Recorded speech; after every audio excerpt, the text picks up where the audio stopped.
2, 3.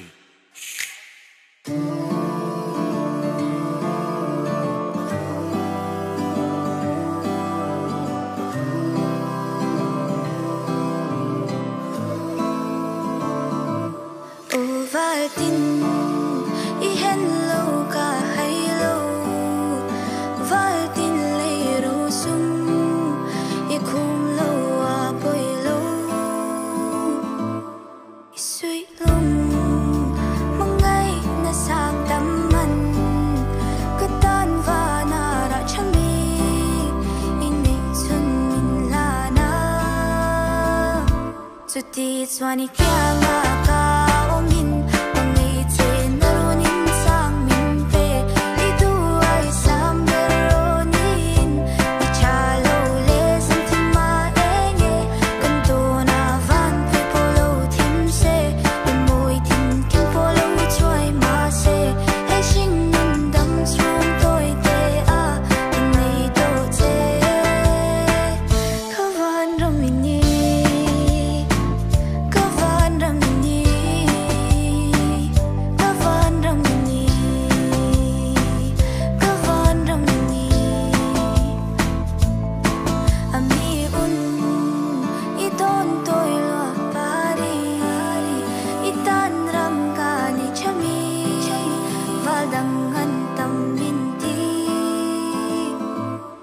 Itelo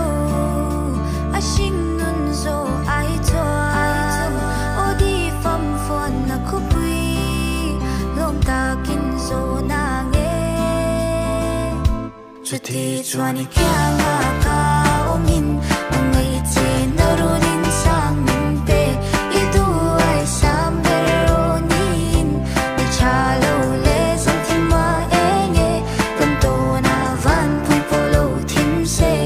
moi thim kim polo choi ma se he sing nun dam chun toi te a kan nei to che kavan romini kavan romini kavan romini kavan rominiไม่ใช่ต้องตะขอสักทานลง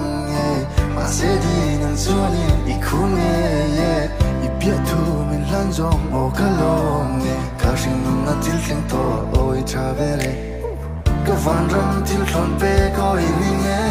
เปียทูยินสิตักจุงอินโนที่กะลานเจกุมคลอนักกะทายจังตูริงกะสองเจมาให้นายมิลโลโมกะมิลโลปมกะเงี้ย chuti chuani kya